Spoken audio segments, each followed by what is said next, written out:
In the decades following World War II, radiation became a central tool in modern medicine. What was once associated only with nuclear weapons and industrial research gradually entered hospitals as a method for treating cancer. By the 1960s and 1970s, radiation therapy was no longer experimental. It was a standardized medical procedure used daily in oncology departments around the world. Doctors relied on large, complex machines to generate controlled beams of radiation and direct them toward tumors inside the human body. In the second half of the 20th century, radiation therapy became one of the most important tools in the treatment of cancer.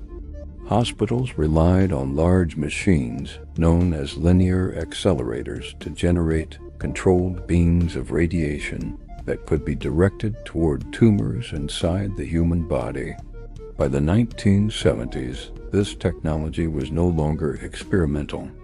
It was regulated, standardized, and trusted by doctors, engineers, and patients alike.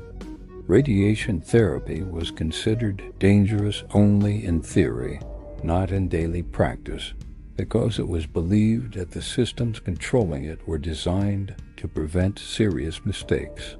These machines were complex, but their safety philosophy was straightforward. Engineers assumed that failures could happen, so they designed systems that physically prevented dangerous actions. Mechanical interlocks, metal shields, and hardware circuits were used to ensure that radiation could not be delivered unless the machine was in the correct configuration. If something went wrong, the machine would simply refuse to operate. Safety was enforced by physical reality, not interpretation. One of the organizations involved in building such machines was Atomic Energy of Canada Limited, a government-owned corporation with extensive experience in nuclear technology.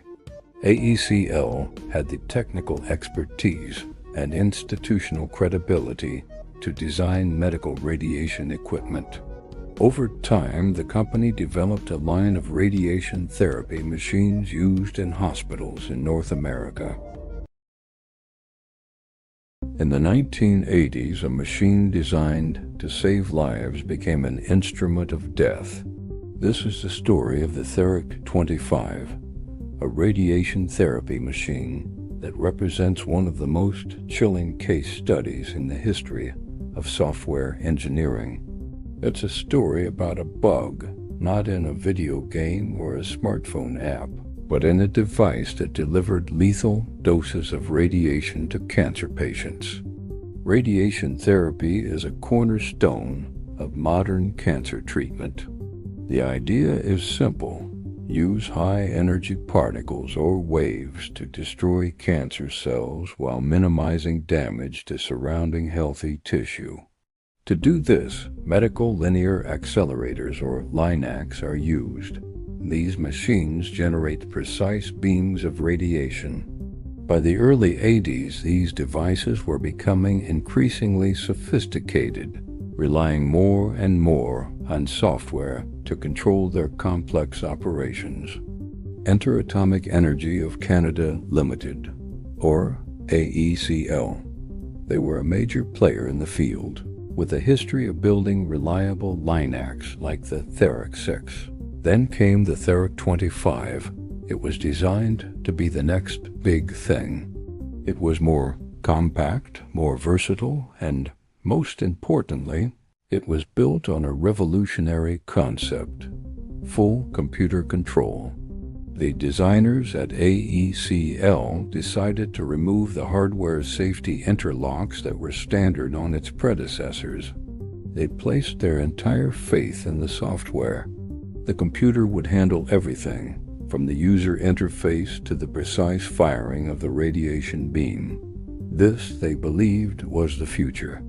It was a fatal miscalculation. The Theric 25 had two main modes of operation. The first was a low-power electron beam mode, used to treat superficial tumors directly. The second was a high-power X-ray mode. In this mode, the machine generated an incredibly powerful electron beam, 100 times stronger than the one used for direct treatment. This beam wasn't aimed at the patient. Instead, it struck a metal target which would then produce X-rays. A special device called a beam flattener would then shape these X-rays into a therapeutic beam. Here's the critical part. For the machine to operate safely, the correct components had to be in the correct position for each mode. In X-ray mode, the high-power beam required the target and the beam flattener to be in place. If they weren't, the raw, unfiltered high-energy electron beam would be fired directly at the patient. That's where the software came in.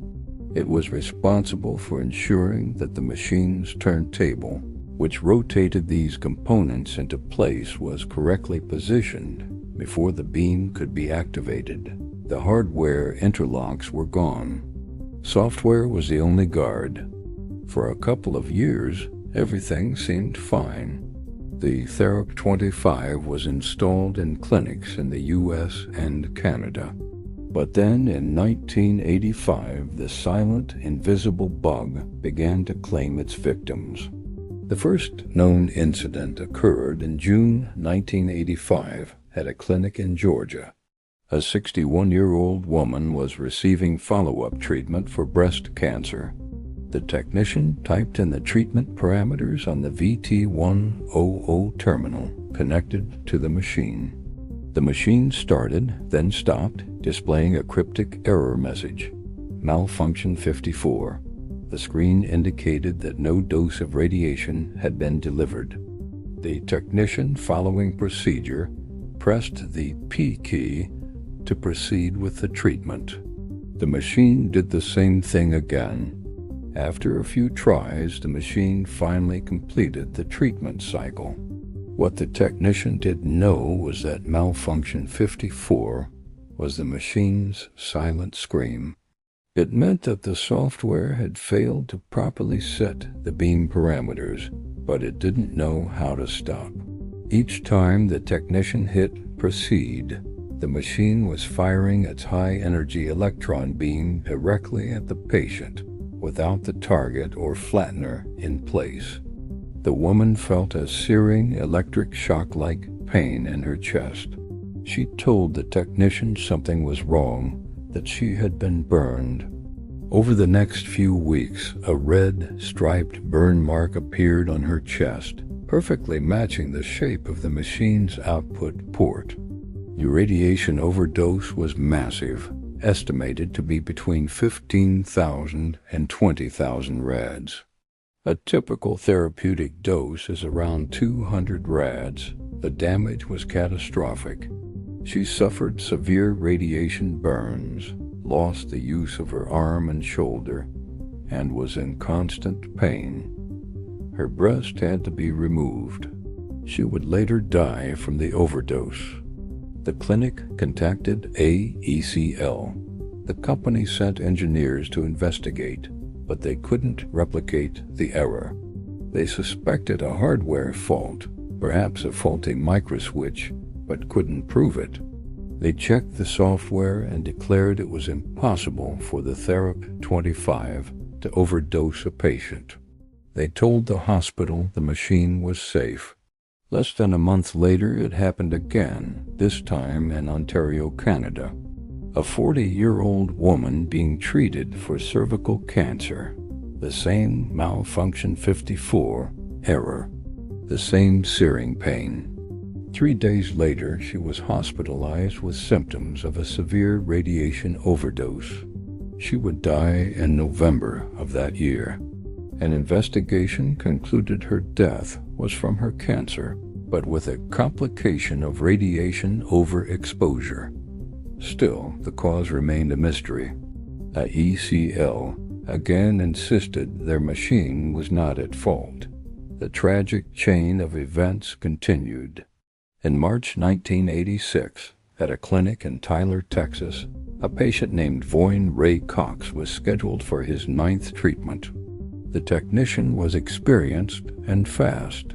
She quickly entered the treatment prescription, realized she made a typo, and used the up arrow key to go back and edit the prescription. She corrected the value from X-ray mode to electron mode and hit enter, all within a few seconds. The machine displayed malfunction 54. From the next room, she heard a scream.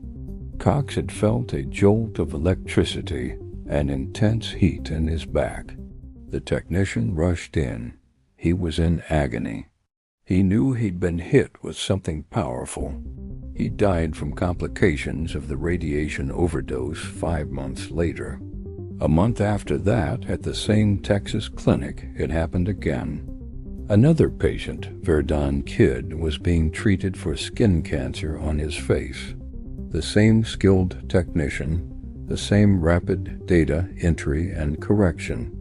Malfunction 54, an audible crackling sound from the treatment room. The patient felt a burning sensation on his face. He died 3 weeks later, the fastest death directly attributable to a Theric-25 overdose. This time, the clinic didn't wait for AECL. The hospital physicist, Fritz Hager, was determined to find the cause. He and the technician stayed after hours, trying to recreate the error. They worked through the night, and finally, they found it. The bug wasn't random. It was repeatable. It was a race condition, a classic software problem. Here's what was happening. The Theric-25 software was written by one programmer in assembly language. The software had 2 concurrent tasks running, one that handled the operator's data entry, and another that controlled the physical setup of the machine. Normally, this worked fine. But if an operator was very fast, like the one in Texas, and edited the prescription on the screen within a specific 8-second window while the machine was setting itself up, chaos ensued. The data entry task would see the corrected low-power electron mode prescription, but the machine setup task had already started processing the original high-power X-ray mode prescription. It had already told the machine to prepare for high power. Because of the quick edit, the data entry task finished before the setup task had a chance to check the prescription again. The result?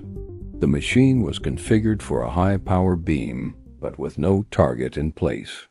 The software's internal safety check, a single variable, was then incorrectly updated, signaling that everything was fine. The software, in its confusion, believed the machine was set up correctly and gave the green light to fire. Lethal radiation delivered in an instant. The malfunction 54 error was the system's confused attempt to say that the dose monitoring hardware and the software's dose calculation didn't match. But because the system defaulted to showing 0 dose delivered, the operator was trained to simply try again, delivering another massive overdose. Once the bug was identified, the true horror of the situation became clear. The software had been recycled from the older Theric-20, but the parts that interfaced with the old hardware safety interlocks had simply been removed or commented out. No one had done a proper safety analysis of the software on its own. The error messages were cryptic and unhelpful. The company, AECL, was in a state of denial, repeatedly insisting their machine was safe, even after multiple deaths. Their quality assurance was dangerously inadequate. They had no way to log errors or test the software under real-world conditions. The FDA and its Canadian counterpart eventually stepped in, ordering corrective actions and eventually declaring the machine defective. 6 accidents and at least 3 deaths directly caused by radiation overdoses The Theric 25 units were recalled and fitted with the physical hardware interlocks they should have had from the very beginning. The legacy of the Theric 25 is a somber one, but it's also a powerful lesson. It fundamentally changed how we think about safety-critical software. It led to new standards for software design, verification, and validation in the medical device industry and beyond. It taught us that you cannot simply replace hardware, fail-safes with software, and hope for the best. It showed the world that a software bug, an invisible error in a line of code, can be just as deadly as a mechanical failure. It's a chilling reminder that behind every complex system there are human decisions, human assumptions, and the potential for human error. The story of the Theric 25 is a testament to the victims and a permanent warning for every engineer and programmer who builds the technology that shapes our lives. Thanks for watching. If you found this story as compelling as I did, consider subscribing for more deep dives into the history of technology and engineering. Stay curious